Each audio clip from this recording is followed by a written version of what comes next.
வணக்கம் நேயர்களே. நாம் இன்றைக்கி பார்க்க போகிறது ஒரு பழமொழி, அதுக்கான விளக்கமும். பழமொழி பாருங்கள். நக்கரை நாய்க்கு செக்கு எது சிவலங்கி எது அப்படின்னு தெரியாது அப்படின்னு சொல்லுவாங்க. நேற்று நம்ம போட்ட பழமொழியில் நக்கரை மாட்டுக்கு அப்படின்னு சொல்லியிருந்தோம். பெரும்பாலும் மாட்டை சொல்ல மாட்டாங்க. அதிகப்படியான மக்கள் நக்கரை நாய்க்கு செக்கு எது சிவலங்கை எது தெரியாது அப்படின்னு தான் அதை சொல்லுவாங்க.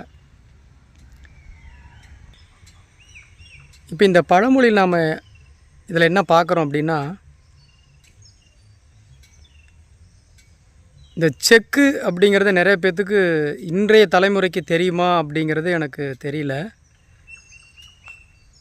ஆனால் செக்கு அப்படின்றது இப்போ தாத்தா பாட்டியாக இருக்கிறவங்க, மாமாவாக இருக்கிறவங்க, அல்லது ஒரு 45 வயது, இப்போது 45 வயது, 50 வயது, 60 வயதில் இருக்கிறவங்களுக்கு செக்குன்னா என்னன்னு தெரியும்.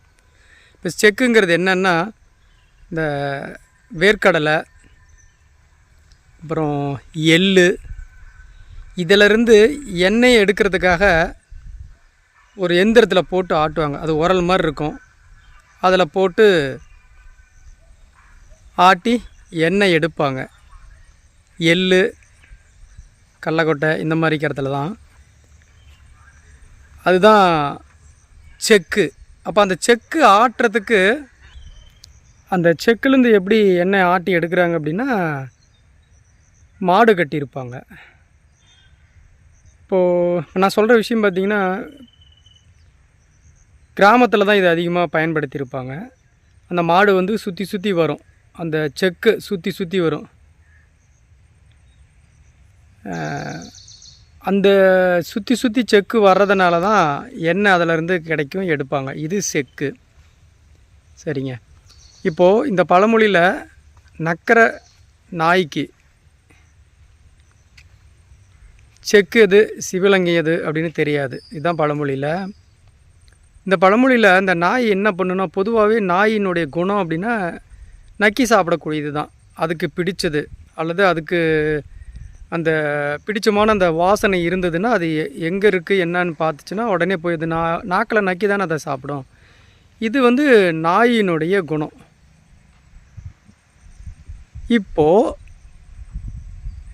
இந்த நாயினுடைய குணம் இப்படி இருக்கு இல்லையா, இந்த செக்கு அப்படிங்கிறதுல செக்கு எது சிவலங்கி எது அப்படின்னு நம்ம சொல்லும்போது, இந்த சிவலிங்கம் அப்படிங்கிறது எல்லாருக்குமே தெரியும் இல்லையா, ஈசனுடைய திருமேனி. இந்த திருமேனி திருமேனிக்கு ஆவுடையாருக்கு அபிஷேகம் நடக்கும் இல்லையா. அதில் அபிஷேகம் அப்படின்னு சொன்னால் நிறையா நடக்கும். 9 வகையான அபிஷேகங்கள் நடக்கும். அதில் முக்கியமாக நம்ம சொல்லலாம் அப்படின்னா, பால், தயிர், தேன், பஞ்சாமிர்தம்,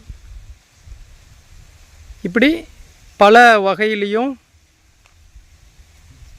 அபிஷேகம் நடக்கும் சிவலிங்கத்துக்கு. சரி, இப்போ இந்த சிவலிங்கத்துக்கு இப்படி அபிஷேகம் நடக்கும். சரி,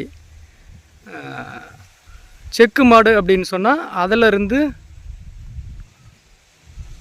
செக்கு ஆட்டுறதுனால அந்த எண்ணெயினுடைய வாசனை அதிகமாக இருக்கும்.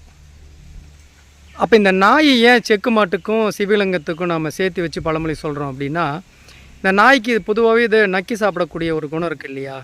இப்போ செக்கு ஆட்டி முடித்த பின்னாடி பார்த்திங்கன்னா, அந்த வாசனைக்கு போய் அந்த செக்கு உரலில் போயிட்டு அது நக்கி அந்த சுவையை சுவைச்சு பார்த்துருங்க நாய்.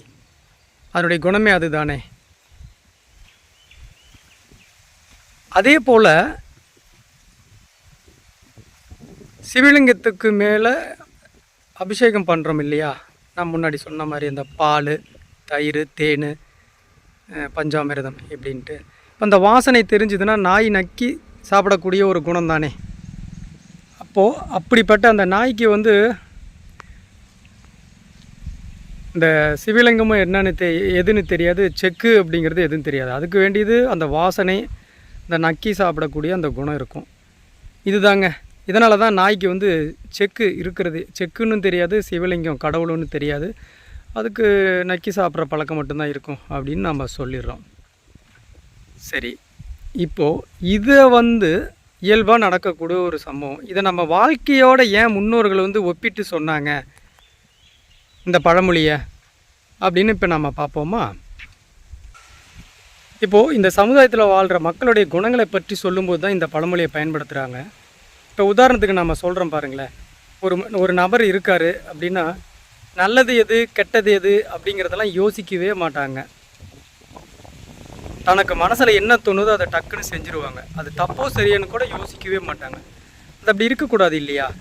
ஒரு விஷயம் நம்ம செய்ய போகிறோம் அப்படின்னா, அந்த விஷயம் நம்ம செய்கிறதுக்கு முன்னாடி அதை பற்றி நம்ம பலமுறை யோசிக்கலாம். யோசித்து அதில் இருக்கிற சரி தப்பு என்ன அப்படிங்கிறத தெரிஞ்சு நம்ம அதை செயல்படுத்தணும்.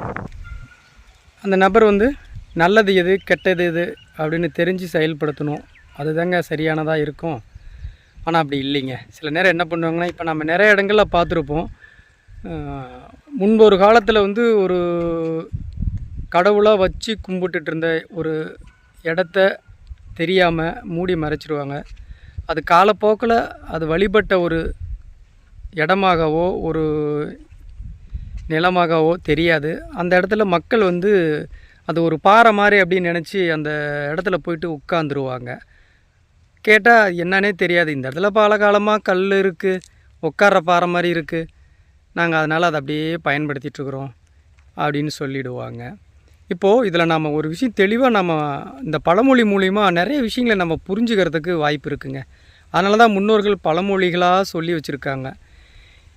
ஒரு கருத்தியல் சம்பந்தமாக ஒரு மனிதன் ஒரு விஷயம் செய்கிறதுக்கு முன்னாடி ஒரு நபர்கிட்ட பேசும் பொழுது தான் பேச வேண்டிய கருத்தை அல்லது தான் முன்வைக்கக்கூடிய கோபமான சில வினாக்களை கேட்கணும் அப்படின்னு நினைக்கிறான்னு வச்சுக்கோங்களேன். அது ஒரு பொது சபையாகவே இருக்கலாம், அல்லது தனக்கு முன்னோர் வயதில் மூத்தவராக கூட இருக்கலாம். அது எப்படி இருந்தாலும் அவர் கேட்குற முறைகள் வந்து வார்த்தைகள் ரொம்ப கவனமாக பயன்படுத்தணும். நாம் கோபமாக இருக்கிறோம் அப்படிங்கிறதுக்காக நம்ம எந்த வார்த்தை வேணாலும் பயன்படுத்தலாம் அப்படின்னு பயன்படுத்தக்கூடாது. அநாகரிகமான சில வார்த்தைகளை நம்ம பயன்படுத்தக்கூடாது.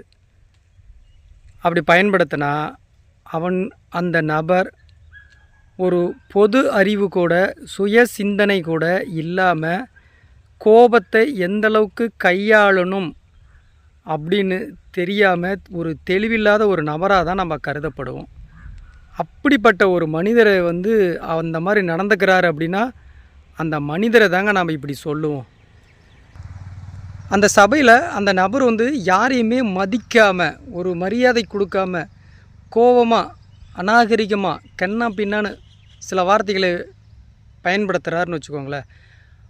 அந்த மாதிரி நேரத்தில் அந்த இடத்துல இருக்கிற வயதானவர்கள் மூத்தவர்கள் சொல்கிற ஒரு வார்த்தை, அட இவன் என்னப்பா ஒரு மனுஷனே கிடையாது, இவனுக்கெல்லாம் செக்கு எது சிவலங்கை எதுன்னே தெரியாதப்பா, நக்கற நாய்க்கு செக்கு எது சிவலங்கை எதுன்னே தெரியாதப்பா அப்படின்னு சொல்லி முடிப்பாங்க.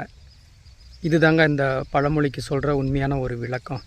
இப்போ புரிஞ்சிருக்குன்னு நினைக்கிறேன். இப்போ நாம் சொன்ன விளக்கம், ஒரு மனிதன் ஒரு இடத்துல எதை தெரிஞ்சு வச்சுருக்கணும், அந்த தெரிஞ்ச விஷயத்தை எப்படி சொல்லணும், அப்படி சொல்லாத பட்சத்தில் அவனுக்கு என்ன ஒரு பேர் வைப்பாங்க அப்படிங்கிறது தான் இந்த பழமொழி.